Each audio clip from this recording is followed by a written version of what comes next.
Welcome to the GDC Project. I'm sitting here with the wonderful Sofia Grace Cartagena. You're the first guest on this podcast.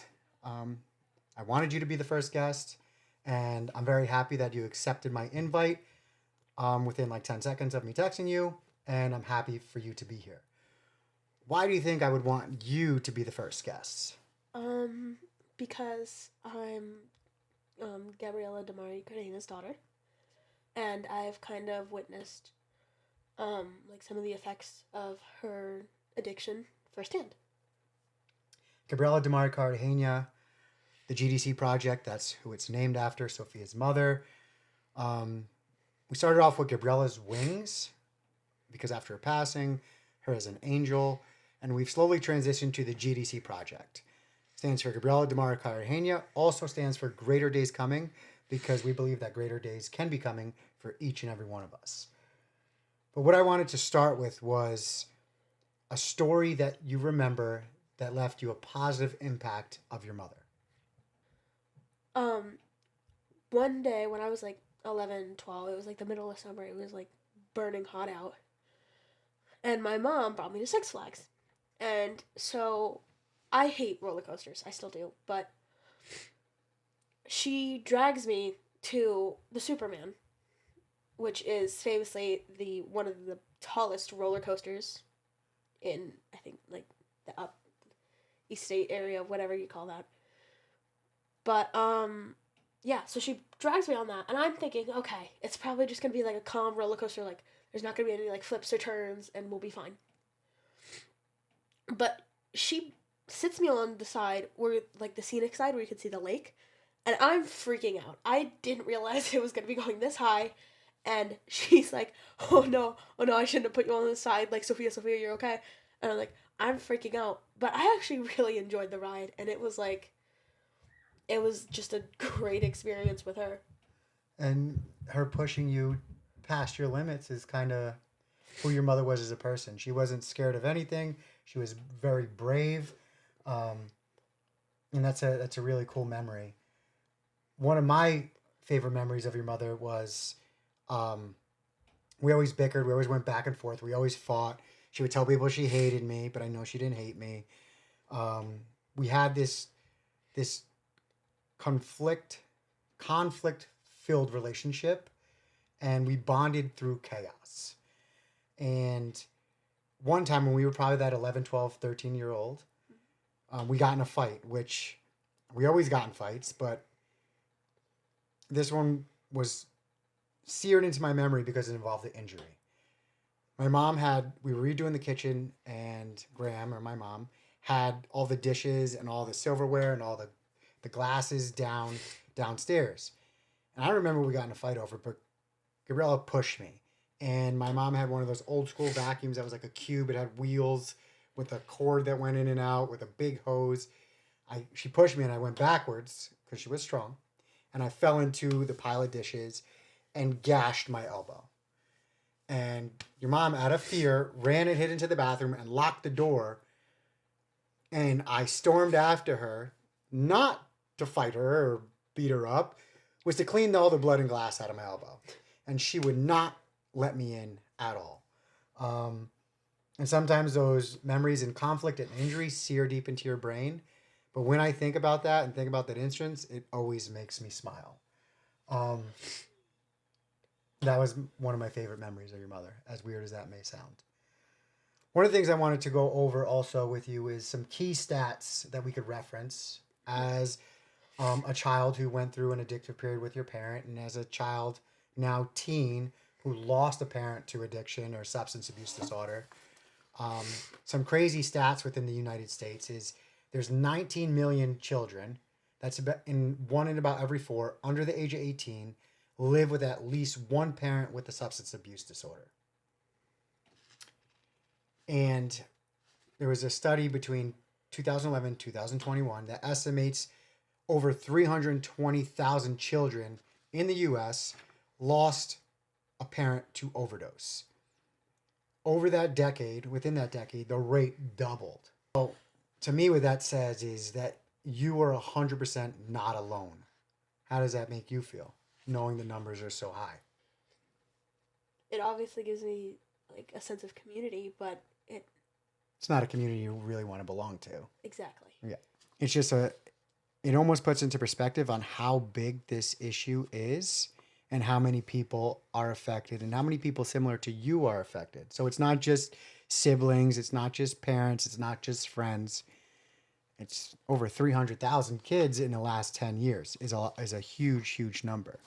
There's even a stat that says 40% of foster care children are in foster care because of alcohol or drug abuse.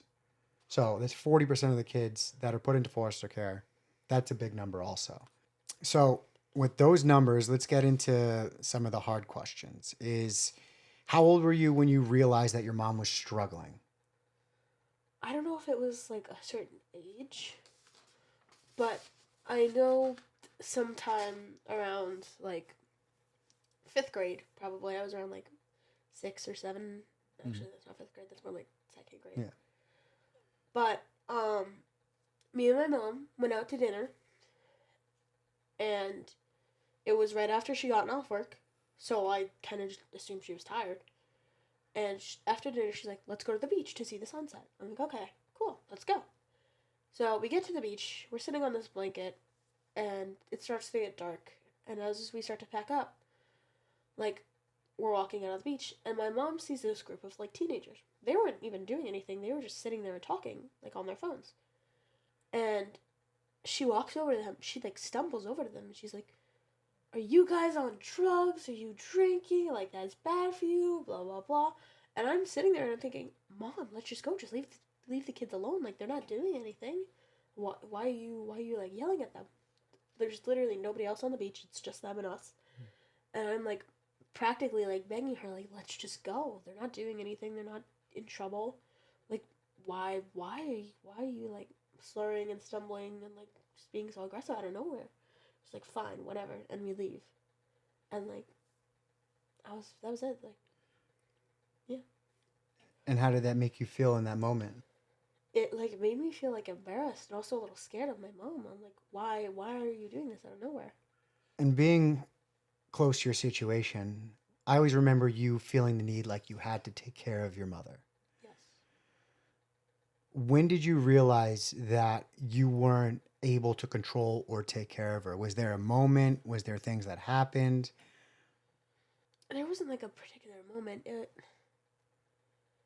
It was kind of just like after she moved to Texas, I started seeing like a professional therapist, and I was talking to her about it, and she's like, "You know, you don't have to take care of her, right?" And she kind of helped me work through like thinking that I don't have to take care of my mother. Like, she's her own person. She's an adult. And how did working through that mentally, like, I don't have to take care of her, it's not my responsibility, how did that make you feel? I mean, it made me feel upset. Like, if if I don't take care of her, then what am I supposed to do? Or who's supposed to take care of Who's her? supposed to take care of her if I'm not there? So that gave you a lot of responsibility. Did it give you any regret when she passed? Or how did it make you feel when she passed? Okay. So when my mom moved down to Texas, about a month or two or of her like talking to me, like sporadically. Sometimes she'd be good on the call, sometimes not so much, and that was like okay.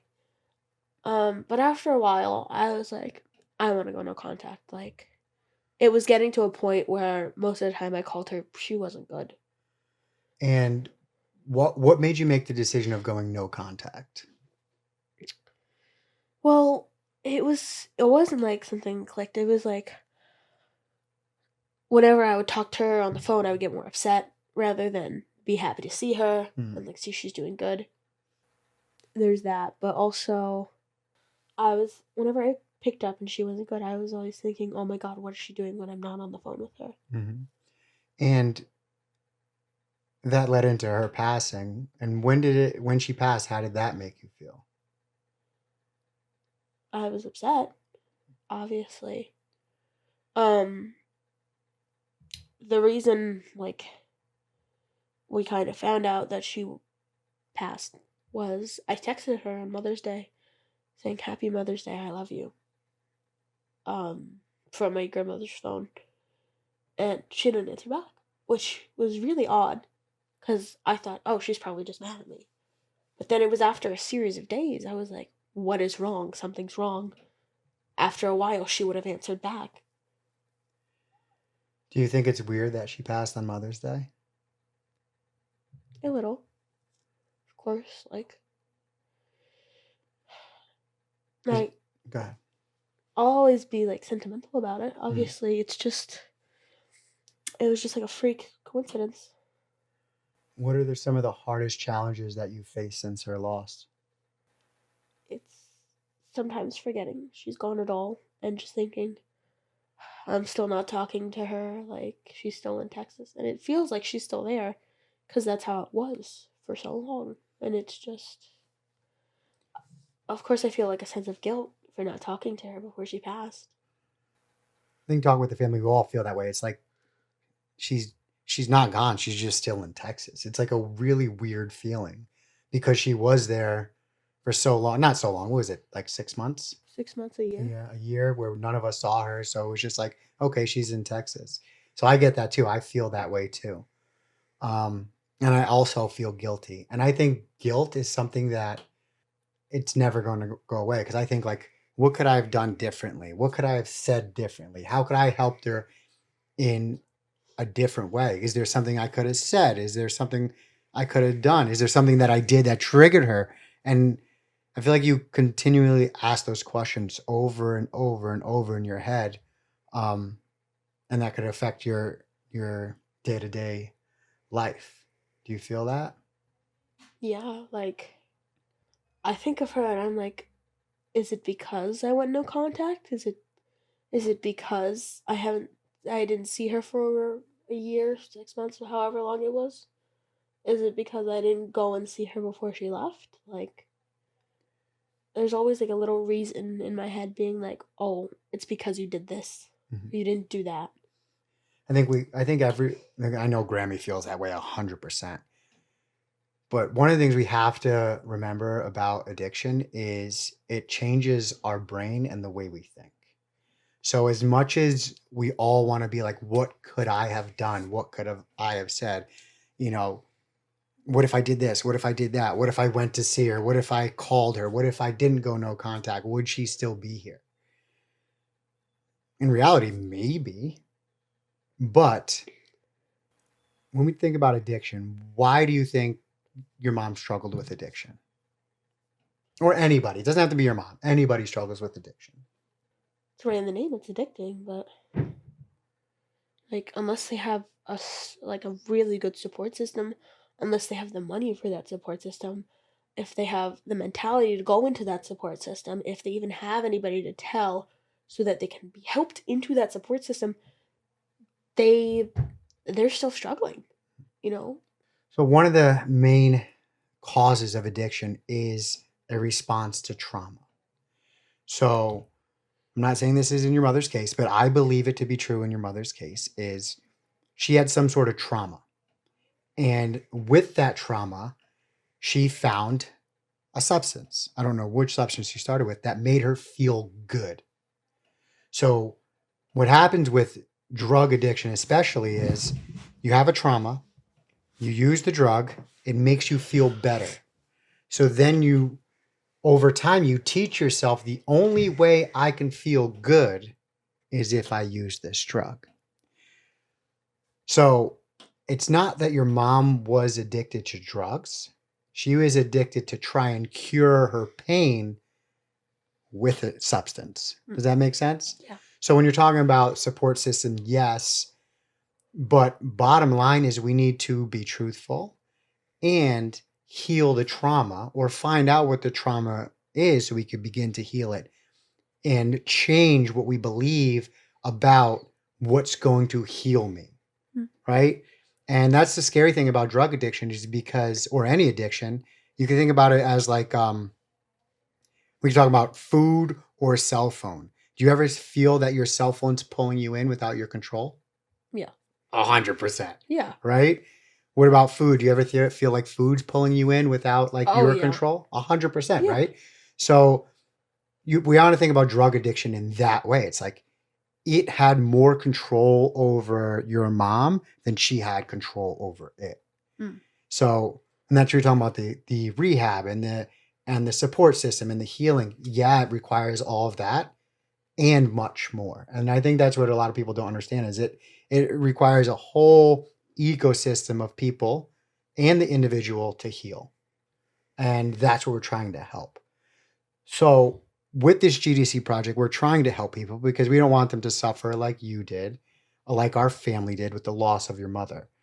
So what I'd like to get into now is support systems. Like what are some of the things that you did to help you get over the loss of your mother? Obviously, I've been going to therapy. Shout out Shira. Sorry. No, it's okay. It's not entirely like straight line. Like I can't. Just therapy works for some people. It didn't work for me. You know, like I still have spouts where I miss her so much, and it sometimes gets bad, but like talking it out, you know, reminiscing about better times rather than more negative ones. So I just want to touch on this. You sometimes get upset when we call you Gabriella. Why? Um, you know, sometimes I think people call me Gabriella. I look like her. I act like her. Mm-hmm. I trip and fall like her. Mm-hmm. But, you know, I get upset because sometimes I just think of the negative side of her, you know? Mm-hmm. Like I think here was my mother who was more addicted to drugs than but um then I think here's my mother who made me go do things. She brought me to dance class, she made me do softball. She loved me with all her heart, and I think wow, that's my mother. And then sometimes I think wow, that's my mother. Like it's two sides of the same coin, and it's Yeah. And when we say that, it's because we remember like the stuff that you do. It reminds of how funny she was, how like cool she was, how clumsy she was. And when we call you Gabriella, it's not like I know what you're saying, two sides of the coin, but it's like, oh my God, like you're part of her. You're the part we like loved and missed and like we're so happy for you because of that. Not only because of that, because it's like there's little like glimpses of her within you that make us all happy. And that's what we try and look into is those. Yeah, there are two sides of the same coin. And we did have some painful experiences with your mother, but we also had so many fun and positive ones. And it's like, I know you didn't get as many of those because I was with her for 40 years. So I had a lot more of those. Um, there's like, we like that stuff about you. Like, that's some of our favorite things, not just because of her, but because there's that little bit of her within you. I know you talked about Shira. Are there any other like programs or things that helped you on your journey? um Friends? yeah. Friends, obviously family. Mm. Everybody's literally been amazing helping me, but like friends are a good source, you know. Like you could talk to your best friend about anything, Mhm. but you know, it's really just been like therapy and my family, obviously. But that's kind of just what helped me, and How did your mom's life and loss influence you as the person you are today? as you said, I have little traits of her in me, but I I love my mom, of course I do. But when I was in like middle school, before her passing, I was so afraid people would find out that, oh my god, her mom does drugs. And people would think, oh my god, she's doing the same thing. And she definitely made me a little more wary of what I share of my personal life to like my friends and other people. Do you think your story could help maybe some other kids heal? Or some other kids know that they're not alone? Do. But, it's not the exact same experience for everybody. Mhm. It is a different experience, but if we look back at those numbers, 19 million kids suffering with at least one parent that has substance abuse disorder, 320,000 kids that lost a parent. I know they're not all the same experience, but at least I'm not alone. At least maybe, like you said, talk to your best friends, help someone else go through it. You've been so strong. You were 14, 13 when she passed? 13. 13, you did the eulogy, right? That was very amazing, very strong. And you've been like a rock, even for Grammy. You're definitely stronger than Grammy. What do you think is within you that makes you so strong and stoic? Not to badmouth my mother. I would never do that. I love her. You could badmouth her. It's I've done it a little bit, but when you have, in my personal experience, I have the good times, but mostly I have good memories of her, of course I do. But the other half are pretty bad, and that means like when she was a lovely mother, but I was raised by grandma and pop. When you have kind of half a mother your whole life, you kind of just you get that sense that, okay, if something happens to her, I have to be there for her. And I have to, of course, be there for myself. But it's just, you build a sense of being more ready for things. Anything else, like, when she was going through the worst of it, you build a sense of responsibility when your mother collapses and has a seizure in the living room floor and you need to hold her head and wait for her to gain her memory back of you. You need to have a sense of, again, responsibility and just be there. You have to be ready. And half the time when I worry about her, obviously she's passed now, but half the time I'm thinking she's on the street somewhere, dead, and it came to a point where it was more worrying about if she was dead or alive than her actual personal. Of course, I cared for her well-being.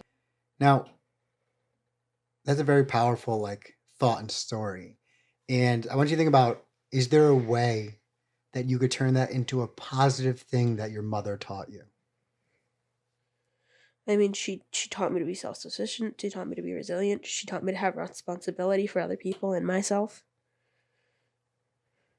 But she did it through An unconventional method. Exactly. Yeah. But that's a powerful way to change the story, is what did my mother's suffering teach me? What are the skills that it gave me? Being responsible, being, strong, being able to, at such a young age, to be handle that stress. Those are very powerful things. And that's something to be proud of versus think of it as a negative experience. Be like, my mother's suffering taught me these hard, most people don't learn those. Most people struggle through life and never learn the hard skills or how to deal with tough moments. You've learned those at a very young age. So your mother, through an unconventional method, gave you a lot of power. It's just a little mental model to shift it, to be like, okay, this sucked, but what did my mom teach me? What are the positive things and skills that I gained through my mother, through my mom's life, right? Because all our parents teach us things. It's like, okay, they taught us, but now how do I use it in a positive light? It's actually a good way to look at it. Yeah, I try. All right. So we don't need to go much longer here, but with your closing thoughts. Mm. Through your experience and through, dealing with a parent with substance abuse disorder, how do you think your experience could help someone else with a parent going through substance abuse disorder? Or what's one piece of advice that you would give someone that has a parent that's going through it right now? Probably that if you do worry about them, you're allowed to, of course. But always remember, you're a person too. You don't always have to worry about them. Put yourself before them. Preach. Should always put yourself first. Always. Because if you're not taking care of yourself, you can't take care of anybody else. Exactly. That's mentally, physically, emotionally, spiritually. It's always you first. All right, one last question. If you could give Sophia 3 years ago, before your mother passed, or right as your mother passed, any advice, what would you tell her? Put yourself first. Text Auntie when you get in the car. If she's drunk, don't drive with her. And it'll be okay. It'll be okay. I like that one. All right, Sophia, well, thank you for coming on. Thank you for having me. I hope you enjoyed this. Maybe we could do it again sometime, a different topic. You're very good to conversate with. I don't even know if that's a word, but we'll use it. Conversate is a word. Conversate. All right, thank you. You're smarter than me, so.